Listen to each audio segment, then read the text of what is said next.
Next race on the card, the Champion Hurdle. This is going to be by far the best race of day one. Probably even the festival, if we're going to be honest. Some of the horses in here, I mean, just to drop names to start with: Buvadere, Apples Jade, Lorena. Big prices for S4 Dallin. All horses that come in here, they've got some really good form to it. Now, if we take Buvadere, for example, the current favourite of 15-8, raced here and finished third, though all those years ago it feels like now. But when he finished third, he had Min in second and Altior won the race. So, I mean, I know we're always going to go back to that piece of form, but that is some seriously strong form these days. He's won this race the last 2 years, last year beating Mellon in a driving finish. Now, yes, Mellon hasn't really set the world alight this year and has been very disappointing, if we're going to be perfectly honest. But again, Buvadere, he's got form at Cheltenham and he knows exactly what he's doing when it comes to it. The blot in the copybook really was at Kempton over Christmas, finishing second to a stablemate of his. Not quite sure what happened there, to be honest. It was a bit of a strangely run race.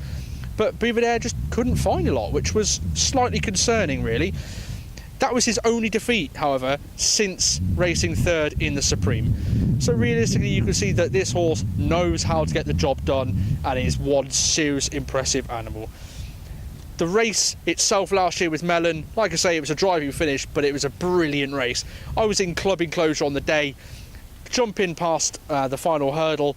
For all money, Mellon looked like he was going to go on and win the race, but Buvadere just kept finding and found that bit more just to go and win that.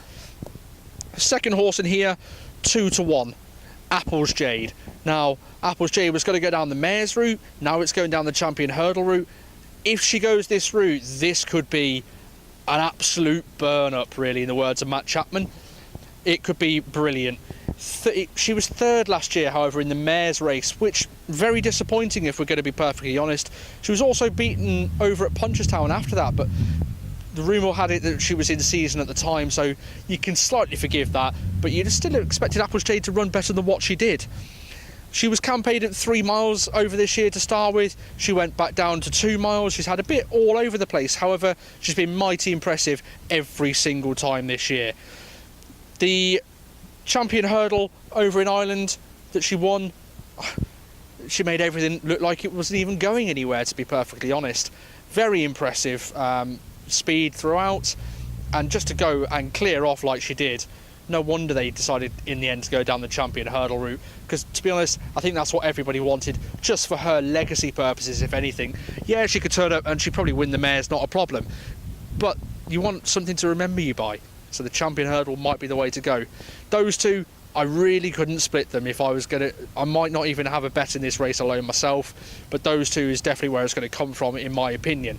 However, there is another horse in here now. Now, I was expecting Lorena to go down the mare's route. However, after her win the other day, she's now going to go down the Champion Hurdle route for Willie Mullins. So this could be quite an impressive little race as well, just these three alone, to be perfectly honest. Seriously impressive winner of the Mares Novices last year. She won a match race earlier this season as well, so it was hard to say what was in there. However, like I say, she won over in Ireland this week as well, beating Stormy Island quite convincingly, really. Ruby didn't even have to get serious with her. She's definitely got the speed. It's whether or not she's got the class to live with the other two that are already heading the market. Like I say, Gavin Cromwell is not really making the right sort of noises to send one of his runners down here, but this would be S4 Dallin. Got a lot of wins to his name already.